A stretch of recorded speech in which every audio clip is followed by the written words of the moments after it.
All right, today we are going to pull back the curtain on what is, and I'm not exaggerating, the single most important device in our modern world. Seriously, it's inside your phone, it's in your car, it's in your computer, but chances are you've never actually laid eyes on one. So, I gotta ask you, what do you think it is? What's the one piece of tech that's so foundational our entire digital society would just stop without it? You might think it's the microchip, or maybe the internet, or the power grid, right? Well, the answer is actually way, way smaller. It's a switch. No, not like a light switch on your wall. We're talking about a microscopic switch that's controlled by electricity, and there are billions, sometimes trillions, of them packed into every single device you own. They're the bedrock of everything. Okay, let's dive right in. The hero of our story is called the MOSFET. Now that stands for Metal-Oxide-Semiconductor Field Effect Transistor, which is a total mouthful, I know. But what it does, it's beautifully simple. At its heart, a MOSFET is just a ridiculously good switch. It's got no moving parts and it can be flipped on and off billions of times every single second. Think about that. Every one and every zero that makes up our digital reality, it's all created by these tiny switches opening and closing at lightning speed. So, how does this little magic switch actually do its thing? Well, its superpower is being the perfect gatekeeper for electrical current. Let's break down exactly how it controls the flow. A MOSFET really only lives in two states. When it's off, no current can get through. It's basically an open drawbridge.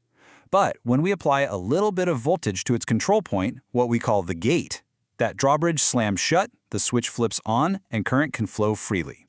And the secret to controlling it is something called threshold voltage. Just think of it like this. It's the minimum amount of juice you need to turn the key in the lock.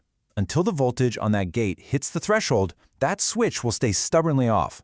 The moment it hits that magic number, boom, the gate opens and electricity flows.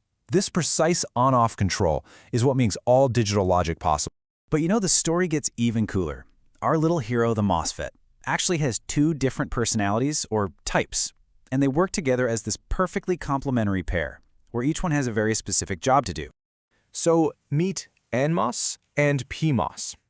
The NMOS transistor is what we call a pull-down switch. When you turn it on, its job is to connect the output of the circuit to ground. That creates a logical zero. Its partner, the PMOS, does the exact opposite. It's a pull-up switch. When it turns on, it connects the output to the main power source, creating a logical 1. This chart really breaks down their key differences. You can see NMOS uses electrons, which are super fast. PMOS uses something called holes, which are a bit slower. But the most important difference, the real genius of the design, is right there at the bottom. Their on conditions are perfect opposites. An NMOS turns on when the gate voltage is high. A PMOS turns on when the gate voltage is low. This perfect opposition, well, that's the secret sauce. And that brilliant opposition between NMOS and PMOS, that's what led to a complete revolution in electronics.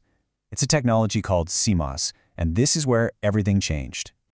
Okay, so you might be thinking, wait a minute. If the NMOS is faster, why do we even bother with the slower PMOS? Why have two types at all? And that is the perfect question, because when you put them together, you get something way, way better than either one could be on its own.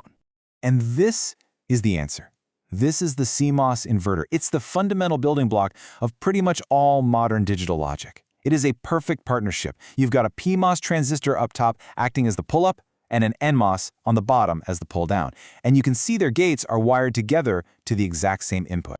So let's just walk through the logic. What happens when the input is high, a logic 1? Well, remember our rules. That high voltage turns the bottom NMOS transistor on.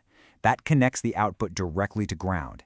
At the exact same time, that same high voltage forces the top PMOS transistor to turn off. And the result? The output gets pulled all the way down to a solid logic 0. Now, what if the input is low, a logic 0? Well, the roles reverse perfectly. That low voltage turns the top PMOS transistor on, connecting the output straight to the power supply. And at the same time, the NMOS at the bottom turns off. So now the output is pulled high to a logic 1. You see how that works?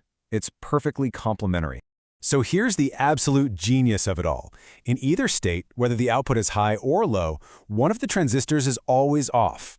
This means the circuit barely uses any power, except for the tiny, tiny instant it's actually switching states. That is why CMOS is so incredibly power efficient. It's the reason your phone battery can last all day. It's fast, it's reliable, and you can scale it up to billions of transistors. Now, this simple inverter, this one perfect pair of switches, that's just the start. It's like the first Lego brick. From this one fundamental piece, we can build entire universes of digital logic. And this is how it all comes together.